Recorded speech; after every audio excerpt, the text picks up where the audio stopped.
안녕하십니까. 박훈탁TV입니다. 트럼프의 관세는 공화당의 영구 집권을 위한 계획입니다. 소련 KGB가 서방 세계를 전복하고 있습니다.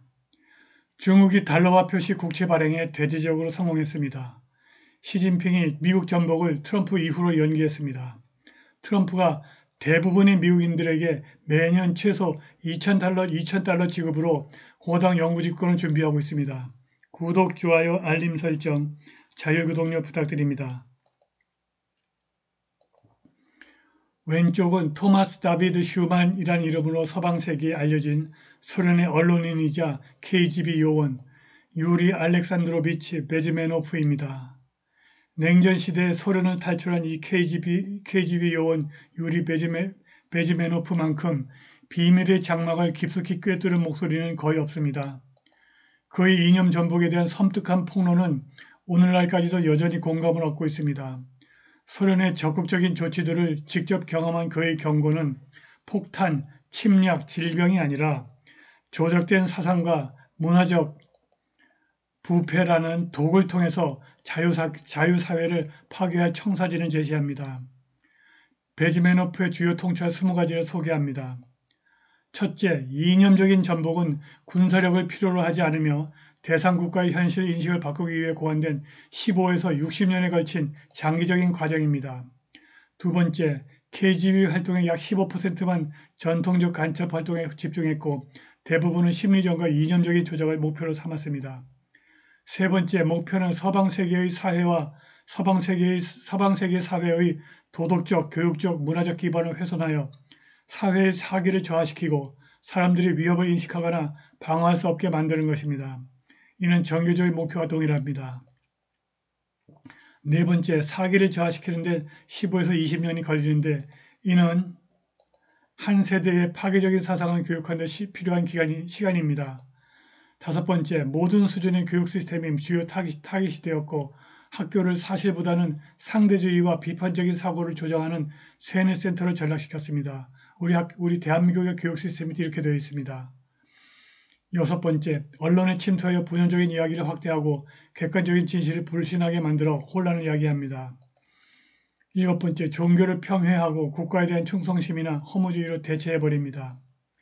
여덟 번째, 개인주의, 이혼, 사회적 응집력을 분열시키는 대체적 생활 방식을 조장하여 가족을 해체합니다. 아홉 번째, 도덕적인 상대주의를 퍼뜨림으로써 옳고 그름의 경계를 모호하게 만들어 무관심을 조장하고 사회의 진정한 적에 맞서 단결할 수 있는 능력을 상실케 합니다. 열 번째, 역사는 국가적 영웅과 전통을 비방하는 방향으로 다시 쓰여지고 대중 사이에 자기의심과 죄책감을 조장합니다. 11번째, 사기 저하 이후 불안정화는 2년에서 5년간 지속되며 경제, 외교, 관계, 국방을 표적으로 삼아 내부 혼란을 야기합니다. 12번째, 경제적으로 계층 간 격차를 확대하고 중산층을 위축시키며 인플레이션, 부족, 불평등을 통해서 분노를 조장합니다. 13번째, 외교 정책은 국가를 고립시키고 동맹을 긴장시키고 적대 세력을 고무하는 방향으로 조작합니다. 14번째, 예산 삭감, 내부 분열, 반군사 선전 등으로 인해 국방태세를 약화시킵니다. 15번째, 위기 단계가 폭력이나 격변으로 폭발하여 사기가 저하되고 불안정해진 사회가 급진적인 해결책을 요구하게 됩니다. 16번째, 위기 상황에서 사람들이 안보를 위해서 자유를 포기하고 권위주의적인 통제를 받아들입니다. 17번째, 정상화는 파괴적인 변화가 제도화되고 되돌릴 수 없는 새로운 정상이 되는 마지막 단계입니다.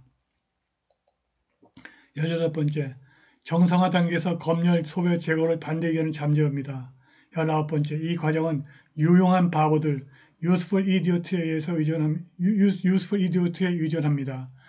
무의식적으로 사회적 자산을 조정하는 선의의 서구 지식인 엘리트 활동가 지도자들이 바로 유용한 바보들입니다. 마지막 20번째, 일단 전복이 성공하면 진실이 폭로되더라도 그것을 뒤집을 수는 없습니다. 왜냐하면 사람들은 자신들이 재프로그래밍을 한 세계관에 모순되는 사실을 거부하기 때문입니다. 미국인들은 유리 베즈메노프의 선견지명 있는 경고에 귀를 기울여야 합니다.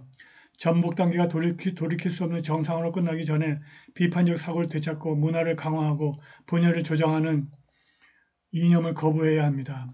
유리 베즈메노프의 전복 20개 단계에서 한국은 어디에 와 있을까요? 학교, 언론, 종교가 다 무너졌고 가족이 해체되고 있습니다. 유용한 바보들이 통계학적으로 그리고 현실적으로 명백한 부정선거를 부정하고 있습니다. 한국도 미국과 마찬가지로 20단계 즉 전복 단계에 접어들고 있습니다. 검찰이 대장동 재판 항소를 포기함으로써 마지막 전복 단계에 접어든 것입니다.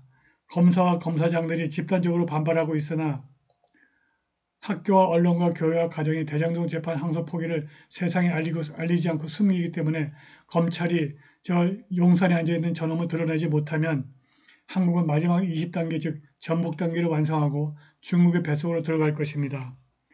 중국의 총 요소 생산성은 마이너스 3.543%입니다. 중국은 경제 규모가 매년 복리로 3.543%씩 줄어들고 있습니다. 매년 1천만 명 이상의 대졸자가 쏟아지지만 직장을 얻은 사람은 15% 안팎입니다. 그러나 중국은 총 요소 생산성과 무관한 첨단 산업 부문에서 국가의 무차별적인 금융 지원으로 두각을 나타내고 있습니다. 중국의 자본력은 막대합니다. 중국은 세계 자본을 놓고 미국과 경쟁하는데 전혀 문제가 없는 듯합니다. 중국이 달러화 표시 채권 시장에 복귀하면서 거래 규모를 30배 이상으로 충당할 수 있는 수요가 발생했고 주문 규모는 1181억 달러에 달했습니다. 미주호 증권의 중국인 수석 경제학자 세레나 저우는 매우 인기가 많았습니다라고 말하면서 일부 투자자들은 채권 배정이 충분하지 않다고 불평했다고 덧붙였습니다. 가격은 동일하지만 여전히 공짜 돈입니다. 중국이 마지막으로 달러 채권을 발행한 것은 2024년으로 사우디아라비아에서 20억 달러 규모의 국채를 매각했습니다. 스탠다드 차티드, 이번 거래 주관사 중에 하나인 스탠다드 차티드의 중국 및 북아시아 자본시장 책임자 데이비드 림은 시장의 유동성이 넘치고 지정학적 긴장이 완화되었다고 말했습니다. 파이낸셜 타임스에 따르면 이번 거래에서 베이징의 차입 비용이 워싱턴의 차입 비용과 처음으로 거의 동일해졌습니다. 중국이 발행하는 달러화 표시 채권은 이전에 2차 시장에서 미국 달러화 채권 대비 마이너스 스프레드로 거래된 적이 있었습니다. 블룸버그가 수집한 데이터에 따르면 2025년에 공개적으로 발행한 중국의 달러 표시 국채는 약 900억 달러에 달하며 3년 만에 최고치를 향해 나아가고 있습니다. 중국은 멕시코와 기타 라틴 아메리카 국가에 대한 펜타닌 판매를 축소하기로 잠정적으로 미국과 합의했습니다. 트럼프와 시진핑이 경주에서 회동한 이후 중국이 히토류 광물의 대미 수출 제한을 해제할 예정인 것으로 알려졌습니다. 트럼프는 중국산 수입품에 대한 관세를 47%로 낮췄습니다. 갑자기 시진핑이 꼬리를 내린 것입니다. 도대체 왜 그랬을까요? 2025년 시진핑은 트럼프 행정부의 첫 10개월을 돌아보면서 변덕스럽고 예측이 불가능하며 궁극적으로는 두려운 상황이라고 판단했습니다. 트럼프가 지난 수십 년 동안 과소평가되거나 무시되었던 미국의 권력 원천을 강화하기 시작하면서 시진핑은 미국이 마침내 깨어났다고 결론지었습니다. 트럼프가 중국이 은근히 기대했던 모든 잘못된 정책을 바로잡고 있습니다. 트럼프가 DEI 정책을 폐기했고 석탄과 석유 채굴에 집중하고 있습니다. 트럼프와 공화당이 마침내 중국의 경제가 발전하면 중국이 민주화될 것이라는 환상을 내다 버렸습니다. 미국은 중국 공산당을 죽이고 중국을 해체할 것입니다. 이를 위한 정치적인 조건은 공화당의 영구 집권이고 트럼프의 관세는 이를 위한 재원을 마련하는 것입니다. 트럼프가 일요일 대부분의 미국인들이 최소 2,000달러의 관세 배당금을 받을 것이라고 발표했습니다. 이는 미국 관세 수입에서 지급이 됩니다. 트럼프는 그의 SNS 트루스 소셜에서 고소득층을 제외하고 1인당 최소 2,000달러의 배당금이 모든 사람에게 지급될 것이라고 게시하며 관세로 수조 달러의 수입이 발생했으며 관세로 인해서 인플레이션이 발생하지 않았다고 주장했습니다. 재무부는 9월에 2025년의 관세로 1,950억 달러 이상을 징수했다고 밝혔고 재무부 장관 스콧 베센트는 미국이 매년 관세 수입으로 5천억 달러 이상을 징수할 것으로 예상한다고 말했습니다. 일요일 아침 베센트는 ABC의 This Week에서 행정부의 관세 목표는 단순히 수입을 늘리는 것이 아니라 무역 균형을 재조정하는 것이라고 말했습니다. 베센트는 2,000달러의 배당금이 세금 감면, 팁에 대한 세금 면제, 초과 근무에 대한 세금 면제 또는 기타 공제 등 여러 형태로 지급될 수 있다고 제안했습니다. 트럼프는 10월 원 아메리카 뉴스 네트워크와의 인터뷰에서 국민들에게 1,000달러, 2,000달러를 분배하는 아이디어를 내놓았고 이를 통해서 연간 1조 달러 이상의 세수가 들어올 것이라고 말했습니다. 트럼프의 달러 살포는 우파 정치의 새로운 기원을 마련하는 획기적인 조치이고 사실상 공화당 영구집권을 위한 계획입니다. 아마도 미국 민주당과 중국의 시진핑은 이 소식을 듣고 벌벌 떨고 있을 것입니다. 관세는 매년 징수하는 것이고 매년 대부분의 미국인들이 2,000달러 이상을 받을 것입니다.